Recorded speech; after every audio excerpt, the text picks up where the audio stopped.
మాకు మాత్రం అటువంటి సంబంధం. రైట్, పావని గౌడ్ గారు చెప్పండి. పావని గౌడ్ గారు ఏం చెప్తారు? అన్నగారు రవికుమార్ గారు చాలా మాట్లాడిండ్రండి. బీసీల గురించి కవిత గారు ఎందుకు ఎత్తుకున్నారు, బీసీల గురించి వెళ్ళి కేసీఆర్ గారు ఎందుకు చేయలేదు 9 ఏళ్లల్లా అని మాట్లాడుతున్నారు కదా. బీసీ ప్రధానమంత్రి అని చెప్పుకునే మోడీ ఎందుకు పెట్టలేదు, బీసీ మంత్రిత్వ శాఖను ఎందుకు పెట్టలేదు? ఇప్పుడు గవర్నర్ దగ్గర రాష్ట్రపతి దగ్గరనే ఉంది కదా ఆర్డినెన్స్. బీసీల మీద అంత ప్రేమ ఉంటే మరి అది పాస్ చేయమని చెప్పండి, బీసీ బిల్ ఇయ్యమని చెప్పండి, తమిళనాడు తరహాలో ఇయ్యమని చెప్పండి. బీజేపీ వాళ్ళు కాంగ్రెస్ వాళ్ళు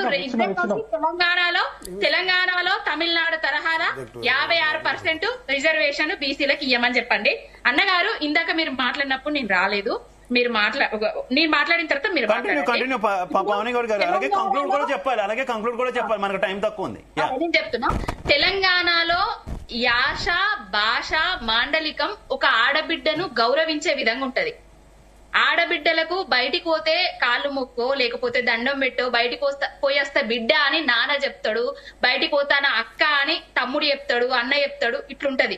తెలంగాణలో సంస్కృతి సాంప్రదాయాలను ఆడబిడ్డలను సంస్కృతి సాంప్రదాయాలు గౌరవించుకునే విధంగా ఉంటాయి.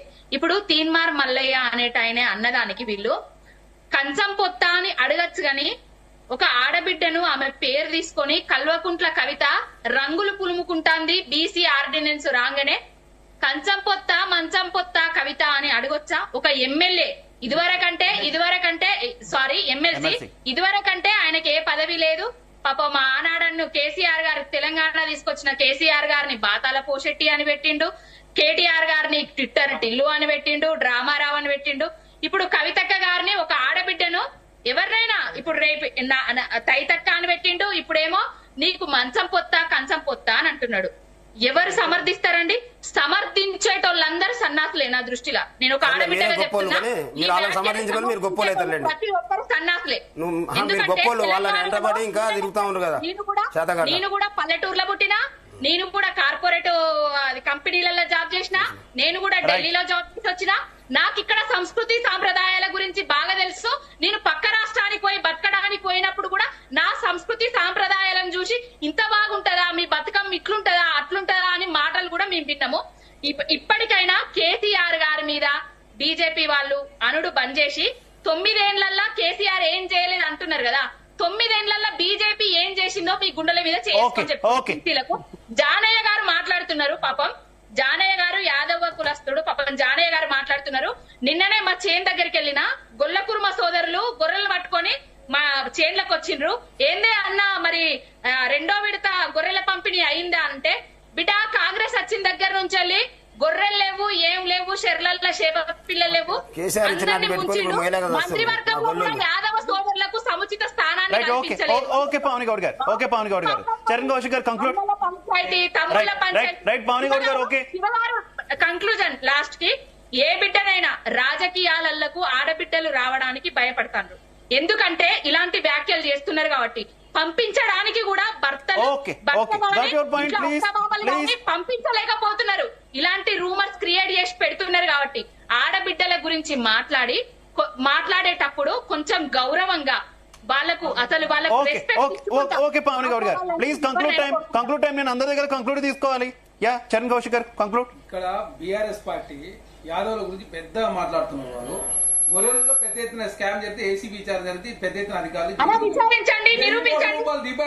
మళ్ళీ వేరే టాపిక్ లో కొద్దిగా చరణ్ కౌశిక్ గారు కంక్లూడ్. మన topic Kaleshwaram scam phone tapping వారు మీ ఎవరి మీద సగం ఉన్నట్టు మీరేదో పెద్ద తెలంగాణ సమాజాన్ని తప్పుదారి పడితే ప్రయత్నం దయచేసి ముంచింది బీఆర్ఎస్ పార్టీ. మీరు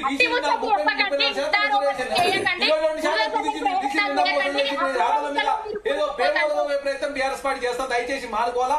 యాదవ్ను మోసం చేసిందే మీరు, యాదవ్ గొర్రెల స్కామ్ చేసి పెద్ద ఎత్తున అవినీతి పాల్పడితే మీరు, మీరు కాబట్టి బీఆర్ఎస్ పార్టీ అదేవిధంగా తీర్మానం పంచాయతీ కలవకుల కవిత పంచాయతీ అనవసరంగా కాంగ్రెస్ ప్రభుత్వానికి ఆపాదించొద్దు.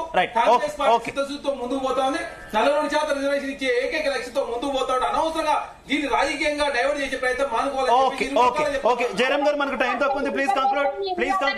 ఇది ఒక విషయం దయచేసి దయచేసి. కవిత కావచ్చు, తీన్మార్ మల్లన్న అలియాస్ చింతపండు నవీన్ కావచ్చు, వీళ్ళు అస్తిత్వాన్ని కోల్పోతామనే భయంతోని వీళ్ళు బీసీ వాదాన్ని నెత్తిన పెట్టుకొని ఇద్దరు ఇప్పుడు కొట్లాడుకుంటున్నారు తప్పితే బీసీల కోసం మీరిద్దరు పనిచేస్తే అందరం సంతోషిస్తాం. కానీ బీసీల పేరు చెప్పి మీరు తన్నుకుంటే అంతకంటే అసహ్యమైన పని కాదు. ఇక్కడ ప్రజల కోసం క్షేమం సంక్షేమం కావాలంటే ఇక్కడ అనేక ప్రజల మంది ఉన్నారు, వాళ్ళ కోసం మీరు నిజంగా కొట్లాడండి, మాట్లాడండి, పోట్లాడండి, బాగానే ఉంటుంది తప్ప మీ వ్యక్తిగత ప్రయోజనాల కోసం మాత్రం తన్నుకుంటే మాత్రం ప్రజలు క్షమించరు అనే విషయాన్ని గుర్తుపెట్టుకోండి. శివశంకర్ గారు కంక్లూడ్. ఒకటండి, వాస్తవాన్ని కూడా రవికుమార్ బీజేపీ సోదరుడు మాట్లాడుతూ